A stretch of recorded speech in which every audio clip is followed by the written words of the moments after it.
There was an important Supreme Court ruling today dealing with access or the limits therein in 27 states for minors seeking gender-affirming care.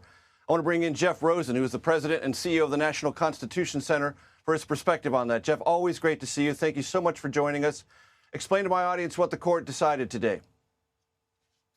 It's an important decision. The court upheld a Tennessee law that restricts sex transition treatment for minors. A bunch of states have passed these laws, and it forbids minors from getting puberty blockers or hormones for the purpose of transitioning.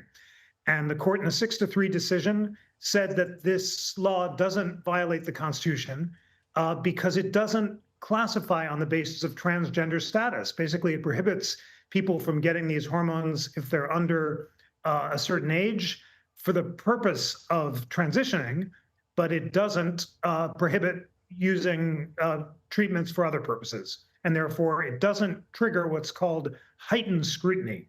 Now, this could have had huge implications if the court had come out differently and said that any law that mentions transgender status is subject to heightened scrutiny. Then all sorts of differential treatment of trans people, from sports teams to bathrooms and so forth, might have been subject to constitutional analysis. But under the majority's ruling, although these laws that forbid sex-based treatments for minors are okay, the court did not reach those broader questions about the status of transgender people in other circumstances. And Jeff, do I understand it correctly that among the things the court ruling said was, in the majority opinion, that states have a defined and therefore constitutionally legitimate interest in protecting minors from potentially life-altering interventions, of which the court ruled this would be one? The court did hold that states may conclude that they have a legitimate and important interest in preventing those harms. The court said that there's a lot of debate in the U.S. and around the world about whether or not these treatments are harmful. And Chief Justice Roberts said it's not the job of federal judges to second guess those questions.